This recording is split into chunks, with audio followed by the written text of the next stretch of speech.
My husband said, "You're overreacting." Then his friend texted, "She'll understand eventually." And I found the baby name they had already chosen. It started on a Sunday night in our townhouse in Raleigh.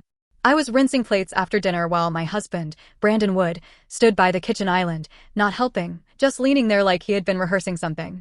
Then he said, "I need to talk to you about something before we start trying." Before we start trying. That mattered because we had been talking about having a baby for months. I had already adjusted my schedule at Oakview Optical Center so I could stop working late every other Friday. I had started paying attention to nursery colors in stores. I had started imagining a future I was too scared to say out loud. I turned off the faucet and asked, "What is it?" Brandon rubbed the back of his neck. Pamela asked me for something. Pamela Griffin was his longtime friend. She was a counselor and lived on the other side of Raleigh. I had known her for years, but never closely. She texted Brandon at strange hours. She asked him for advice about things that did not require my husband specifically. She laughed too hard at his jokes. She hugged him too long when we saw her. Every time I mentioned it, Brandon gave me the same answers. "She's just like that. She doesn't have many people. You know how Pamela is. She respects us." I wanted to believe him because I didn't want to be that wife. The one who polices every female friend. The one who gets called insecure because she notices what everyone else pretends not to see. So I swallowed it for years. That night I asked, "What did she ask you?" Brandon looked down and said, "She wants me to be the father of her baby." At first I laughed. Not because it was funny, but because my brain refused to accept the sentence. I thought he meant as a donor. Something clinical. Something distant. Still strange, but at least something with paperwork and boundaries. I said, "Like through a clinic?" He didn't answer right away. That pause did something to me. I set the plate down slowly because my hands suddenly felt weak. "Brandon," I said. "What does that mean?" He sighed. "She doesn't want an anonymous donor. She wants her child to know their father. She trusts me. She thinks I'd be a good dad." He said it with quiet pride, like Pamela had handed him a trophy. Like I was supposed to be touched that another woman had decided my husband was worthy of fathering her child. I said, "So she wants your sperm." He winced. "Don't say it like that." "How should I say it?" "She wants me involved." I stared at him. "Involved how?" "The baby would live with her. I wouldn't be leaving you. I'd just be present. Help financially. Go to appointments sometimes. Be there for milestones. You wouldn't have to do anything. You wouldn't have to do anything." That sentence landed harder than I expected. Like he was offering me relief. Like he was saying, "Don't worry, Christine, I'll create an entire human being with another woman, but I won't make you pack the diaper bag." I asked, "Are you seriously asking me if you can have a child with another woman while married to me?" He said, "You're making it sound like cheating. Because it sounds like cheating with a birth certificate." His jaw tightened. "There's nothing romantic about it. Is there anything emotional about it?" He looked away. That was the first real answer he gave me. I asked how long they had been talking about it. He said, "A few weeks." A few weeks. For weeks, while I was imagining our future, my husband had been quietly discussing a different one with Pamela. For weeks, while I was trying not to get excited about baby names and nursery colors, she had been asking him to become the father of her child. And he had not shut it down. He had not told her it was inappropriate. He had not told me the first time she brought it up. He had considered it. I said, "I want to see the messages." He immediately said, "No." Not why. Not there's nothing there. Just no. I felt something cold move through my chest. Why not? Because Pamela's privacy matters too. I actually laughed, but it sounded ugly even to me. Her privacy matters more than my marriage? That's not fair. No, Brandon. What's not fair is me finding out I'm apparently the third person in my own marriage. He kept saying I was escalating. He said I was turning an unusual request into something dirty. He said families look different now. He said I was acting like he had already done something, when all he had done was tell me the truth before making a decision. That became his favorite line. "I told you before anything happened." He repeated it like it made him noble. But something had already happened. Maybe not physically. Maybe not in a way he could admit to himself. But a door had opened between them, and they had both stepped through it without me. I asked, "Do you love her?" He said, "Not like that." "Does she love you?" He didn't answer. I whispered, "Brandon." He said, "She cares about me." That was when my eyes started burning. Not because I was shocked anymore, but because I understood. He had been enjoying this. Pamela needed him. Pamela saw him as steady, special, irreplaceable. I was his wife, paying bills with him, folding laundry, reminding him about appointments, making ordinary life work. Pamela gave him a fantasy where he got to be chosen without the boring weight of marriage attached to it. I told him I needed space. He said, "Don't do that." "Don't do what?" "Don't make this bigger than it is." I looked at him and said, "You want to make a baby with another woman? It is already big." He slept in the guest room that night. I didn't sleep at all. I lay in bed staring at the ceiling while my phone lit up with messages from him, even though he was 20 feet away. I'm sorry you're upset. I didn't mean to hurt you. Can we talk in the morning? You're misunderstanding my heart here. That last one made me sit up in bed. His heart. Everyone was so concerned with his heart. His intentions. His kindness. His need to help. Meanwhile, mine was lying there in the dark, trying to understand why my husband had made me feel unreasonable for not wanting to share him. The next morning, I called in sick. I told Patricia Hayes, my coworker at the optical center, that I had a migraine. She said I sounded awful and not to worry about the schedule. I remember feeling guilty, which is almost funny now. My marriage was falling apart, and I was worried about leaving someone short-staffed during my exams. Brandon had already gone to work. His laptop was on the dining table because he sometimes worked from home on weekends. I walked past it 3 times before I stopped. I know going through someone's messages is wrong. I know privacy matters. But by then, he had already used Pamela's privacy as a wall to hide something that directly affected my life, my body, my future, and my marriage. So I opened it. He was still logged in. I searched Pamela's name. The messages came up immediately. At first, they were normal enough to make me feel stupid. Jokes. Work stress. Random comments about food, weather, music. Then the tone shifted. Not all at once. Slowly. Like they had been boiling something and calling it friendship. Pamela wrote, I know this is a huge thing to ask, but I keep thinking about it. Brandon replied, I've thought about it too. I stopped breathing. Pamela wrote, I don't want some random man to be my child's father. I want someone kind. Someone steady. Someone I trust. Brandon replied, you make me sound better than I am. She wrote, you are better than you think. Then later, Pamela wrote, I know Christine won't understand at first. Brandon replied, she'll need time. She's traditional about stuff like this. Traditional. That word hit me so hard, I had to sit down. Traditional, like not wanting my husband to have a baby with his female friend, was some outdated little flaw. Traditional, like I was embarrassing because I believed marriage still meant there were doors you did not open with other women. Then I saw the message that burned itself into my brain. Pamela had written, she'll understand eventually. Not, would she be okay? Not, how does your wife feel? Not even, maybe this is too much. She'll understand eventually. Like I was an obstacle that would soften. Like I was a problem they just had to wait out. I kept scrolling. Pamela wrote, I keep picturing a little girl with your smile. Brandon replied, poor kid if she gets my stubbornness. Pamela wrote, I like the name Hannah. Brandon replied, Hannah is nice. It sounds gentle. Pamela wrote, Hannah would be beautiful, but I know that's probably too much. He replied, yeah, maybe not would. But Hannah is beautiful. I read that 3 times. Hannah. They had a baby name. Not a confirmed plan, he would say. Not an official decision. Just a conversation. Just a possibility. Just words. But those words had taken the tiny, private hope I had been carrying and handed it to another woman. They had given Pamela the version of him I thought we were building toward. Not just his attention. Not just his comfort. His fatherhood. I ran to the bathroom and threw up. When I came back, I took photos of everything with shaking hands. I wasn't thinking clearly. I just knew that if I didn't save proof, he would explain it away later. He would tell me I was emotional. He would say I misread it. He would reduce it to a misunderstanding, and I would start doubting myself, because that is what happens when someone you love says something with enough confidence. I packed a bag. Clothes, toiletries, work shoes, chargers, documents, and the small jewelry box my grandmother gave me. I took our marriage certificate too, because I didn't know if I'd need it, and because leaving it there felt wrong. Then I called my sister, Heather. She answered on the second ring. Hey, what's up? I tried to speak, but nothing came out. Her voice changed immediately. Christine? I said, can I come over? She didn't ask why. She just said yes. Come now. Heather lived in a quiet Raleigh suburb with her husband, Ryan Hunter. She was a pharmacist, practical and steady in a way that sometimes annoyed me when we were younger. That day, it felt like oxygen. When I got there, she opened the door before I even knocked. I walked in, set my bag down, and started crying so hard my knees buckled. Ryan stepped out of the living room, saw my face, and said, I'll make coffee, then disappeared into the kitchen. He didn't hover. He didn't ask questions. He just gave us space. Heather sat beside me on the couch while I told her everything. I showed her the screenshots. She read them silently, her face getting tighter with every swipe. When she got to the baby name, she stopped. Oh, Christine. That was all she said, and somehow that was worse than anger. Because anger would have made me feel strong. Her sadness made it real. Brandon called 17 times before sunset. Then he started texting. Where are you? Please answer. You had no right to go through my laptop. This is insane. We need to talk like adults. Heather snatched the phone from my hand and put it face down on the coffee table. Do not let him make this about the laptop, she said. But of course, that was exactly what he tried to do. When I finally answered that night, his voice was sharp and exhausted.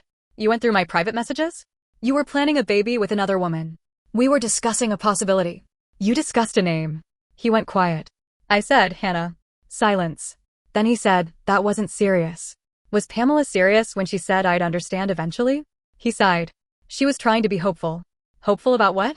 Me accepting my husband becoming her child's father. You keep saying it in the worst possible way. There is no good way to say it. He said, I told you before anything happened. That was when I finally snapped. No, Brandon. You told me after you and Pamela had already created a fantasy together. You told me after she imagined a baby with your smile. You told me after you discussed names. You told me after you decided I was traditional and just needed time. You didn't include me. You managed me. He didn't respond right away. Then he said, quieter, I didn't mean to hurt you. That sentence should have mattered. It didn't. Because I believed him. I really did. I don't think Brandon sat down and decided to destroy me. I think he liked being wanted. I think he liked being chosen by Pamela. I think he liked the idea of being a good man so much that he didn't notice how selfish he had become. But accidental cruelty still hurts. Careless betrayal is still betrayal. He asked me to come home. I said no. He asked if I was leaving him over a conversation. I said, I'm leaving because you made me the last person to know what kind of marriage I was in. He said, I never touched her. I said, you gave her our future. He started crying then. Quietly at first. Then harder. And I hated that part of me wanted to comfort him. I hated that my body still reacted to his pain like it was my job to fix it. 6 years of marriage does not disappear just because someone breaks your heart. That is the cruel part. You can be furious and still know exactly how they take their coffee. You can feel betrayed and still worry if they got home safe. You can want a divorce and still miss the person you thought they were. But I didn't go home. I stayed at Heather's. That night, after everyone went to bed, I sat alone in her guest room and looked at the screenshots again. I kept going back to one line. She'll understand eventually. Eventually. Like my pain was temporary. Like my boundaries were a phase. Like if they kept pushing gently enough, I would fold myself small enough to fit inside their plan. The next morning, I woke up to a message from an unknown number. It was Pamela. She wrote, Christine, I know you're upset, but I hope we can talk woman to woman. I never wanted to replace you. Brandon has such a rare heart, and I think there's a way for everyone to be okay if we approach this with love. A rare heart. I stared at those words until they blurred. Then I typed back one sentence. If his heart is so rare, you can have it in the divorce. I sent it before I could talk myself out of it. She didn't reply. And for the first time in 2 days, I felt something other than panic. Not peace. Not yet. But clarity. Brandon showed up at my sister's house that evening. Heather saw his car first. She was standing near the front window with a mug in her hand, and her whole body went stiff. He's here, she said. I was sitting on the couch with my knees pulled to my chest, wearing one of her oversized sweatshirts because I had packed too fast and forgot anything comfortable. My stomach dropped so hard I felt dizzy. Ryan came in from the kitchen. Do you want him here? I didn't know how to answer. That was the problem. My brain knew the answer. No, not yet. Not like this. But my heart still reacted to Brandon like he was my husband. Like he was my safe person. Like the man outside wasn't the same man who had sat in our kitchen and explained another woman's baby like it was a scheduling issue. Ryan didn't push me. He just said, you don't have to talk to him alone. Brandon knocked before I decided anything. Heather opened the door halfway. I heard Brandon's voice. Is she here? Yes. I need to talk to my wife. She doesn't need to do anything. Heather, please. That please almost broke me because he sounded terrible. Not angry anymore. Small. Scared. The same voice he used when his father died 3 years earlier, and he couldn't figure out how to write the obituary. I had held him then. I had sat with him until 2 in the morning while he cried into my shoulder. And now I was sitting in my sister's living room, trying not to feel guilty because he had to cry without me. I stood up before I could stop myself. Heather looked at me. You don't have to. I know, I said. But I walked to the door anyway. Brandon was on the porch in the same gray jacket he always kept in his car. His hair was messy, his eyes were red, and he looked like he hadn't slept. For 1 second, I saw my husband. The one who bought me soup when I had the flu. The one who warmed my side of the bed because my toes were always cold. The one who cried during commercials with lost dogs and pretended he didn't. Then I remembered Hannah. The name they had chosen before I even knew there was a choice being made. I stepped outside and closed the door behind me, but I stayed near it. Brandon looked relieved just to see me. Can we please talk? We're talking. Not here. I'm not going anywhere with you. That hurt him. I saw it hit his face and part of me hated myself for noticing. He said, Christine, I know I handled this badly. I almost laughed. Handled this badly? I should have brought it to you sooner. You should have shut it down sooner. He rubbed his face. It wasn't like that. Then what was it like? She came to me because she trusts me, he said. She was scared. She's getting older. She wants a child, and she doesn't have anyone she feels safe doing that with. I said, that is sad for her. It still does not make you available. I know. No, you don't. Because if you knew that, we wouldn't be here. He swallowed. I got caught up in it. That sentence sat between us. I said, in what? He didn't answer. Say it. He looked at me, and I could see the truth before he said it. In feeling needed, he whispered. There it was. Not love. Not duty. Not generosity. Need. Pamela had made him feel important. She had held up a mirror where he looked noble and chosen and extraordinary. I had been standing beside him in real life, asking him to pick up cat food and help compare insurance deductibles, while she told him he had a rare heart and a child should have his smile. It made me feel stupid. Not because I had missed it, but because I had spent years loving him in ways that apparently didn't feel shiny enough. I said, our life bored you. He looked startled. No. She made you feel special. That doesn't mean I don't love you. It means loving me wasn't enough to make you protect our marriage. He flinched. For a second, neither of us spoke. The porch light buzzed above us. A dog barked somewhere down the street. Then he said, I told Pamela it can't happen. I stared at him. When? This afternoon. After I left? Yes. After I found the messages? He said nothing. I nodded. So you didn't choose the marriage. You chose damage control. That's not fair. You keep saying that. Because you keep assuming the worst. No, Brandon. I'm reading what you both wrote. His eyes filled again. I blocked her. I didn't feel relief. That surprised me. For 2 days, I had thought maybe if he cut Pamela off, something in me would soften. But hearing it only made me tired. I asked, did you want to block her? He hesitated. That was answer enough. I turned toward the door. He said, Christine, please. I can't lose you over something that didn't happen. I stopped with my hand on the knob. Then I looked back and said, it happened to me. And I went inside. After Brandon left, I went straight to Heather's guest room and shut the door. That was the first night I cried until I had no sound left. The next few days were a blur of logistics and humiliation. That's the part no one talks about when a marriage breaks. It is not just one dramatic conversation. It is toothbrushes, work clothes, passwords, shared bills, streaming subscriptions. The stupid little details that remind you your whole life was built from tiny agreements with someone you no longer trust. I went back to work 2 days later because I couldn't keep hiding. Patricia knew something was wrong immediately. She didn't corner me, which I appreciated. She just put a coffee on my desk and said, you don't have to tell me. But you look like someone hit you with a truck. I almost smiled. Feels about right. Halfway through the morning, while I was adjusting frames for an older woman who kept apologizing for being picky, my phone lit up with a message from Brandon's mother. Barbara Wood. At first, I didn't open it. Barbara and I had always had a decent relationship. Not warm exactly, but respectful. She was retired, organized, proud of her sons, and very good at turning uncomfortable things into neat little explanations. When I finally checked the message during lunch, I understood Brandon had already started rewriting the story. Barbara wrote, Christine, I'm sorry you and Brandon are going through this. He told me you misunderstood a fertility favor for a friend. I know emotions are high, but please don't throw away a good marriage over something hypothetical. A fertility favor. A hypothetical baby. I sat in the break room staring at the message while my sandwich went untouched. That phrase was so clean. So sanitized. So perfectly designed to make me look unstable. Fertility favor sounded compassionate. Hypothetical baby sounded harmless. It erased the late-night messages. The baby name. Pamela saying I would understand eventually. Brandon calling me traditional like I was some outdated wife who couldn't handle modern arrangements. It erased me.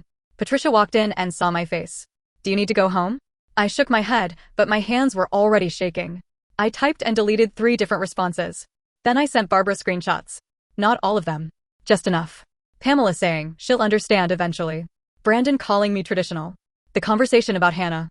The message where Pamela wrote, I keep picturing a little girl with your smile. Then I added 1 sentence. This is what your son called a fertility favor. I put my phone face down and tried to breathe. Barbara didn't reply for almost 4 hours. When she finally did, her message was short. I am sorry. I did not know. That should have felt good. It didn't. It felt like one more person had been pulled into something private and ugly. But I was also tired of protecting Brandon from the consequences of his own words. That evening, his brother Brian called me. I almost didn't answer.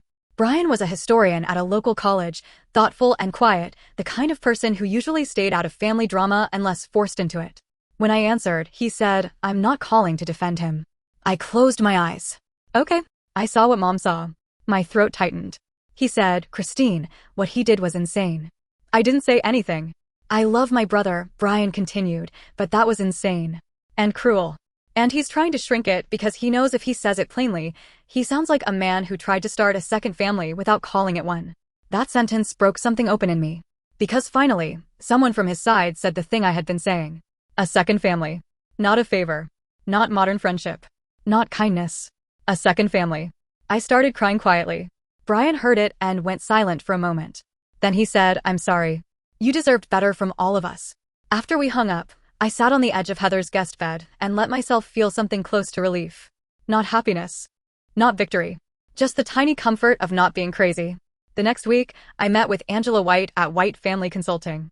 She wasn't a divorce lawyer, but she worked as a settlement consultant and helped people organize separation paperwork, finances, timelines, and the practical side of leaving before attorneys got involved.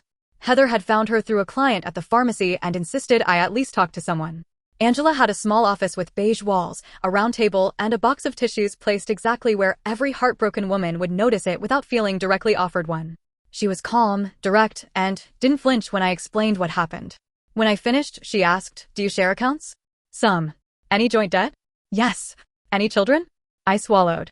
No. She nodded, not coldly, but like that mattered. Then this is the moment to be careful and boring, she said. No revenge spending. No angry texts. No threats. Gather documents. Know what exists. Keep records.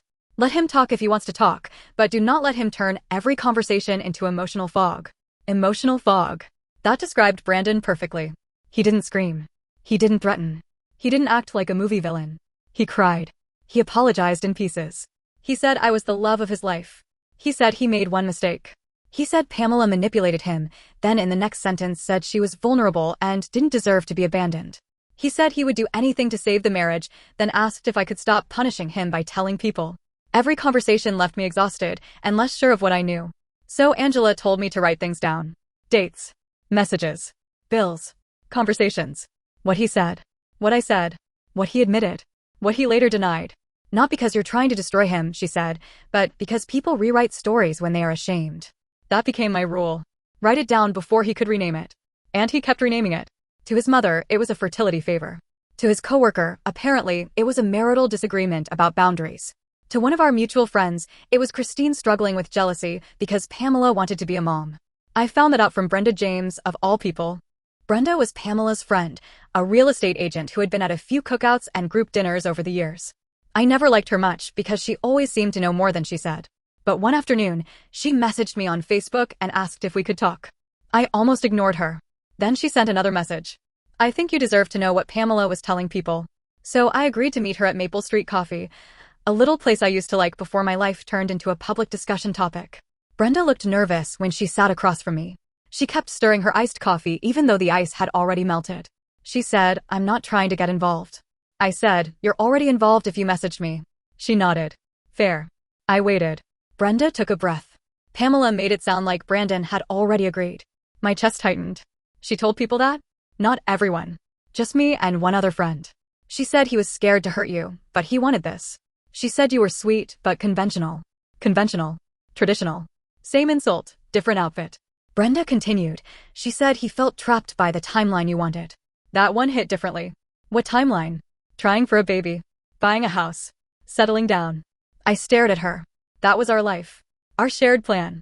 The one Brandon had helped build. Now it was being described like a cage I had locked him inside. Brenda looked ashamed. I told her it sounded messy.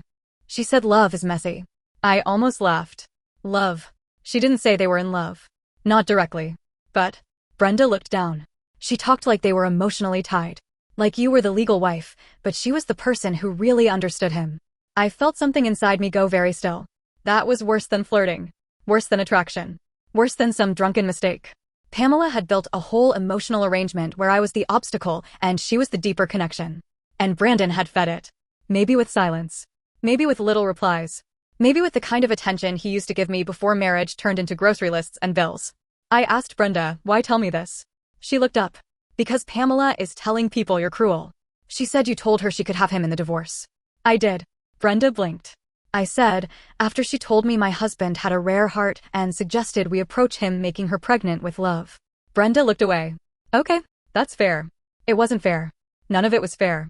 But for the first time, someone from Pamela's circle looked uncomfortable with Pamela instead of me. Before we left, Brenda said, "She really thought you'd come around." I said, "I know." That sentence stayed with me all the way back to Heather's house. She really thought I'd come around. That was the part that scared me most. Not that Pamela wanted my husband. Not even that Brandon liked being wanted. It was that both of them had quietly decided my boundary was temporary. That my marriage could be negotiated without me. That if they wrapped betrayal in soft enough language, I would eventually feel guilty for not blessing it. A week later, I moved into a small furnished apartment near downtown Raleigh. It smelled like old carpet and lemon cleaner, and the bedroom window faced a brick wall. It was not cozy. It was not home. But it was mine. The first night, I sat on the floor because the couch felt too stiff and ate takeout noodles straight from the container. I cried when I realized I had only packed one fork. Then I cried harder because I was crying over a fork and not the marriage. Brandon texted me around 9. "Can I come over?" I replied, "No." He wrote, "I blocked Pamela." I told her never to contact me again. I stared at the message for a long time. Then I wrote, "You told her after I left." He replied, "I was confused." I wrote, "You were married." He didn't answer for 10 minutes. Then he wrote, "Are you really going to divorce me over something I didn't do?" I looked around the apartment. The bare floor. The plastic fork. The suitcase still half open. The silence. Then I typed, "You keep saying you didn't do anything because there isn't a baby. But you did something to me." He didn't respond. The next morning, I signed the first set of formal separation documents with help from Angela. They weren't divorce papers yet. Not the final ones. Not the dramatic movie moment. Just the boring, practical first step. Address change. Financial separation plan. A list of shared property. A record of accounts. A boundary agreement for communication. I thought I would feel devastated. Instead, I felt steady. That scared me more than grief did. A few days later, Barbara asked to meet me. I almost said no, but I agreed because part of me needed to see whether she truly understood or was just embarrassed that screenshots existed. We met at Maple Street Coffee. She looked older than I remembered, or maybe I had never really looked at her without the filter of being her daughter-in-law. She sat across from me and folded her hands on the table. "I owe you an apology," she said. I didn't make it easy for her. I just waited. She said, "Brandon told me the smallest version of the truth." I reacted to that version. "I should have asked you before I called." I nodded. She swallowed. When I saw the messages, I was ashamed. I looked at her then. She said, "Not of you. Of him." That almost undid me. Because I had expected excuses. Family loyalty. A softer version of blame. Instead, she looked heartbroken in a way that felt real. "He says he didn't cheat," Barbara said. "And maybe by his definition, he didn't. But I told him marriage is not just about what your body does. It's about where your future goes." My eyes filled. She reached across the table, then stopped herself before touching my hand. "I'm sorry he made you feel replaceable," she said. I looked down because if I looked at her too long, I was going to sob in public. I whispered, "Thank you." That meeting did not fix anything. But it gave me something I didn't know I needed. A witness. Someone who loved him and still admitted he had done wrong. Brandon did not take that well. That night, he called me angry. "You sent my mother private messages." "I sent your mother context after you lied." "I didn't lie." I summarized. "You sanitized." He said, "You're turning everyone against me." I said, "Your messages are turning everyone against you." He got quiet. Then he said, "I wanted to be a father." That sentence hit a nerve so deep I almost couldn't speak. I said, "So did I." He inhaled sharply. I continued, "I wanted you to be a father with me. I wanted to build that with you. And while I was preparing my body and our life, you were letting another woman imagine it first." His voice cracked. "It wasn't first." "Yes, it was," I said. "Because she got the version of you that was excited. I got the version that told me not to overreact." He started crying again, but this time I didn't soften. Not because I didn't care. I did. That was the painful part. But I had finally understood that caring about his pain could not keep costing me my own safety. He said, "I'll do counseling. I'll do anything." I asked, "Would you have done anything if I hadn't found the messages?" He didn't answer. I said, "That's what I thought." After that call, I blocked Pamela's number. Not because she was still contacting me, but because seeing her name in my phone made me feel contaminated. I blocked her social media too. Then I deleted the screenshots from my camera roll after backing them up somewhere safe, because I was tired of accidentally seeing them when I looked for normal photos. That was one of the cruelest parts. My phone still had pictures from 2 months earlier. Brandon holding a grocery store bouquet on my birthday. Brandon asleep on the couch with one of our cats on his chest. Brandon laughing in bad lighting at a diner because I had spilled syrup on my sleeve. The man in those photos looked like my husband. The man in the messages looked like someone building a secret doorway out of our marriage. Both were real. That is what made it hard. People like clean villains. They want betrayal to come from someone obviously awful. Someone cold. Someone selfish in every visible way. But Brandon was not always awful. He could be kind. He could be funny. He remembered my favorite cereal. He rubbed my shoulders when I had headaches. He once drove 40 minutes in the rain because I left my wallet at work. And he still did this. That is the part one kept turning over in my head. Maybe betrayal hurts most when it comes from someone who really does love you, just not enough to protect you from the version of themselves that wants to be adored. 2 months have passed now. I filed for divorce last week. Brandon signed the first papers without fighting, which surprised me. Angela said shame sometimes looks like cooperation when people realize the public version will only get worse if they drag it out. He asked, through email, if we could have one final conversation in person. I said yes, but only at Maple Street Coffee in the middle of the day. He looked thinner when he walked in. He had grown a beard I didn't like. Or maybe I just didn't like that I still noticed. He sat across from me and said, "I'm not with Pamela." I said, "Okay." She moved. I didn't respond. She took a job in Birmingham. Okay. He looked hurt by how little I reacted. Then he said, "I ruined everything for nothing." That was the first honest thing he had said in months. I looked at him for a long time. Then I said, "No. You ruined everything for how it made you feel." His eyes went wet, but he nodded. "I know," he whispered. I thought hearing that would feel like victory. It didn't. It felt like standing in the ruins of a house and having the person who lit the match finally admit there had been a fire. He asked if I hated him. I said no. And I meant it. I don't hate him. Hate would be easier.